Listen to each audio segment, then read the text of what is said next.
Hello everyone, और purple channel में आप सबका वेलकम है। चलिए आज धातु और अधातु यानी साइंस का चैप्टर 3 यानी 10th साइंस का चैप्टर 3 का मोस्ट 5 MCQ क्वेश्चन लेकर आ रहा हूँ आप सभी की समझ। ये 5 में से आपका कंफर्म है कि 2 MCQ क्वेश्चन आपका आने वाला जो 20 फरवरी है उसमें आपको देखने को मिलेगा।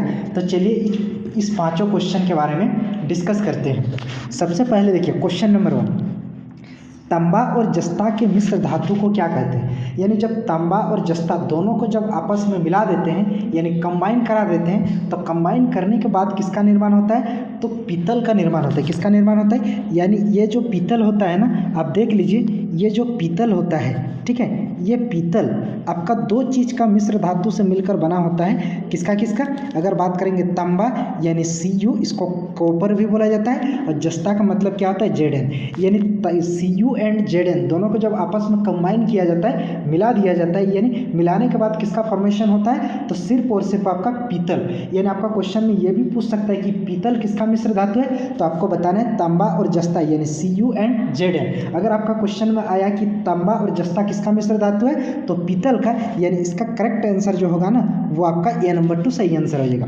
चलिए नेक्स्ट क्वेश्चन की ओर मूव ऑन करते हैं। तो क्वेश्चन नंबर 2 आपका क्या आ जाएगा, देखिए तांबा और टीन के मिश्र धातु को क्या कहते हैं। ठीक है, यानी तांबा और टीन को जब आपस में मिला देंगे तो मिलने के बाद जो भी मिश्र धातु आपका आपस में बनेगा वो क्या बनेगा। ठीक है, तो आप जान लीजिए जो भी आपका कांसा होता है ना, कांसा का आप नाम सुने होंगे। ये जो कांसा होता है ना, कांसा 2 चीज़ का मिश्रण होता है। किसका किसका मिश्रण होता है, तो आप बोलेंगे तांबा यानी Cu का, ठीक है, और टीन का मतलब होता है Sn, यानी Cu एंड Sn दोनों को जब आपस में कंबाइन किया जाता है तो कंबाइन करने के बाद किसका निर्माण होता है, कांसा का निर्माण होता है। यानी आपका क्वेश्चन इस प्रकार से भी पूछा जा सकता है कि कांसा किसका मिश्र धातु है, तो आपको टिक लगाना है Cu एंड Sn, इन दोनों के मिश्र धातु को क्या बोला जाता है, आपका कांसा बोला जाता है। चलिए अब नेक्स्ट क्वेश्चन की ओर मूव ऑन करते हैं, यानी क्वेश्चन नंबर 3 की ओर बढ़ते हैं। तो क्वेश्चन नंबर 3 आपका क्या है, देखिए सीसा और टीन के मिश्र धातु को क्या कहा जाता है। यानी जब सीसा और टीन को जब आपस में मिला देते हैं यानी कंबाइन करा देते हैं, कंबाइन कराने के बाद किसका फॉर्मेशन होता है, तो आप नाम सुने होंगे सोल्डर।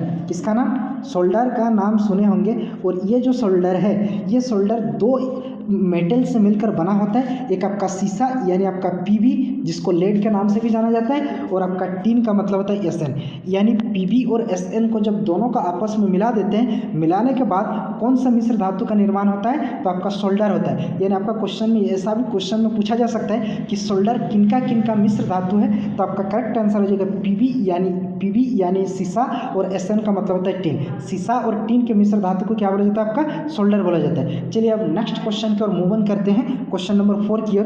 तो क्वेश्चन नंबर 4 आपका क्या है, देखिए कौन सा धातु कमरे के तापमान पर द्रव अवस्था में पाया जाता है। यानी कौन ऐसा धातु है जो कमरे के ताप पर द्रव अवस्था में पाया जाता है। तो इसका सही आंसर जो होगा आपका, याद रखेंगे धातु की बात कर रहे हैं तो धातु आपका क्या हो जाएगा, धातु आपका एकमात्र हो जाएगा पारा।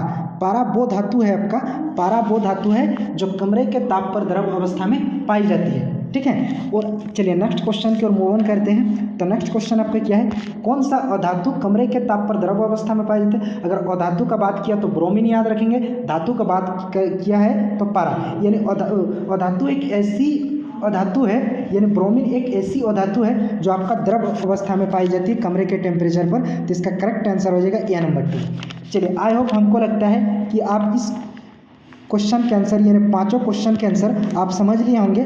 चलिए मिलते हैं नेक्स्ट वीडियो में, तब तक के लिए आपका जय हिंद। ठीक है, थैंक यू।